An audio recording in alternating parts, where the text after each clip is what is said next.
Hi, everyone. First of all, I would like to introduce myself. My name is Marwan Al Sadiq. I am a PhD candidate in economics at the University of Plymouth, and I already have submitted my PhD thesis and waiting for the Viva examination. Second, I would like to thank you for inviting me for the job interview. As requested, I'm going to present this presentation, which is entitled The Market Forces of Demand. This presentation is coming from chapter 4 from Sloman Economics book. By the end of this session, you will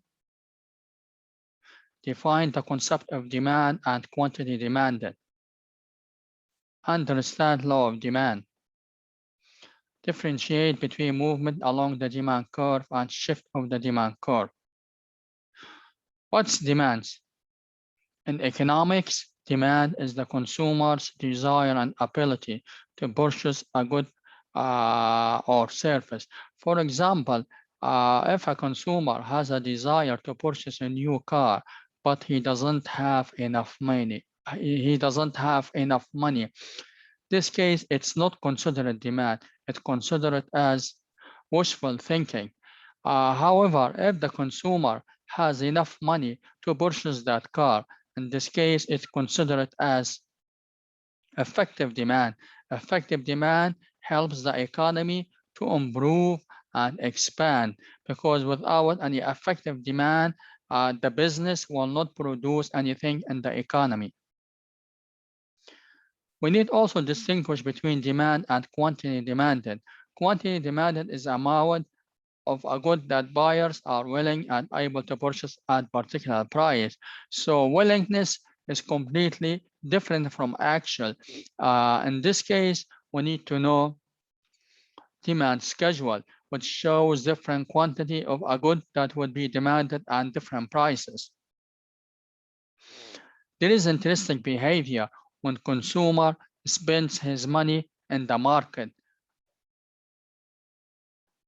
So this is known as the law of the demand. Law of the demand, it says there is a negative relationship between the price and the quantity. The reason for the negative relationship is that when the price of a good rises, the quantity demanded of the good falls, and vice versa. Vice versa means when the price of a good falls, so the quantity demanded of the good rises. You need also know the ceteris paribus. Ceteris paribus is Latin American word, which means all factors that affect demand remain constant or unchanged. In the next few slides, we are going to mention some factors that affect demand.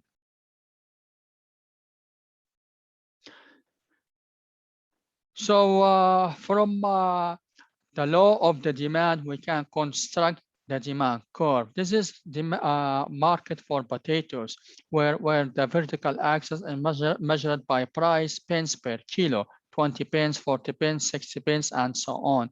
Whereas the horizontal axis is measured by quantity demanded tons and thousand, 100,000, 200,000, 300,000, 400,000, and so on. So when the price at 20 pence, the quantity demanded is at 700,000. So according to the law of the demand, when the price increases to 40 pence, the quantity demanded will be reduced at 500,000. And point B, again, according to the law of the demand, when the price increases to 60 pence, the quantity demanded will be reduced at 350,000 and point C, and so on. Higher price are associated with lower quantity demanded. If you see this line or this curve, this is the demand curve, which shows the downward sloping to the right. This is due to the law of the demand. when the price increases, the quantity demanded falls.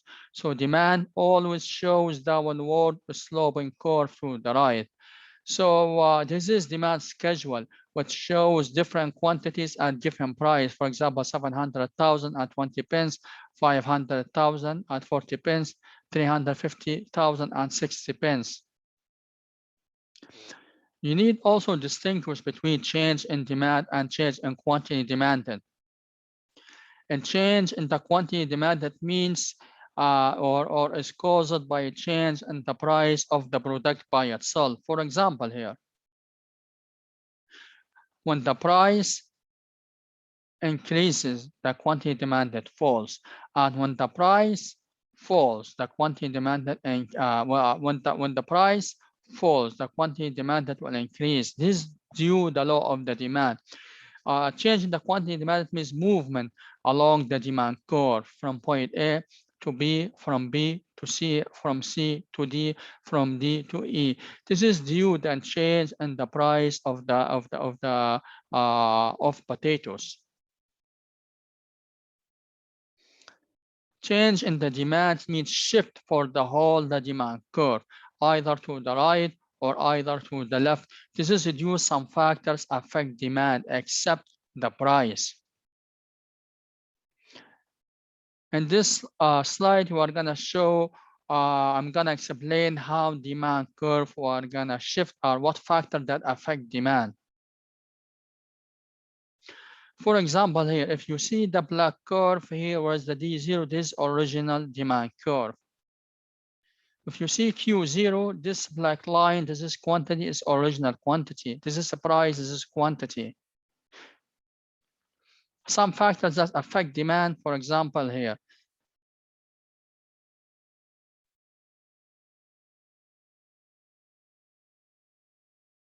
For example, one taste or preference.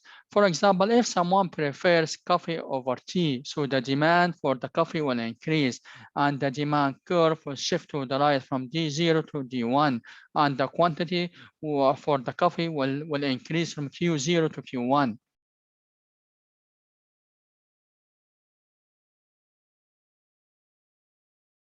Rise and price of substitute goods. Substitute goods means two different goods but can be used together by consumers. For example, coffee and tea. This the price of the tea increases, so the quantity demanded for the coffee will increase. So the demand for the coffee will increase and shift demand curve from D0 to D1, and the quantity for the coffee will increase from Q0 to Q1. Fall in price of complementary goods. Complementary goods, it means two different goods, but complementary, two different goods, but can be used together. For example, sugar and coffee. This is the price of the let's assume the price of the sugar falls, so the quantity demanded for the coffee will increase. So the demand curve will shift from D0 to D1, and the quantity will increase for the coffee from Q0 to Q1. Rise in income. When the income increases, the demand will increase as well, because you will be more rich, you will have more money, you will be wealthy. But we have two types of goods. Normal goods. Normal goods means goods whose demand increase when the income increase. For example, holiday. When your income increase or when the income increase, people prefer to go for holidays. The demand for holiday will increase, and demand curve will shift from D0 to D1, and the quantity for holidays will increase from Q0 to Q1. Inferior goods. Inferior goods means goods whose demand fall when the income increase. For example, bus travel. If you use bus travel for local transportation and the income increase, so people will switch from bus to driving a car. In this case here, the demand for the bus travel will fall, and the demand curve will shift to the left from D to D slash, and the quantity demanded for bus travel will fall as well from Q0 to Q1, because people they start using or they start driving a car instead of using local transportation for a bus. And this topic we discussed demand schedule curve and law of demand, the difference between quantity demanded and demand, and factors that affect each movement along the demand curve and shift of the demand curve. Thank you for listening.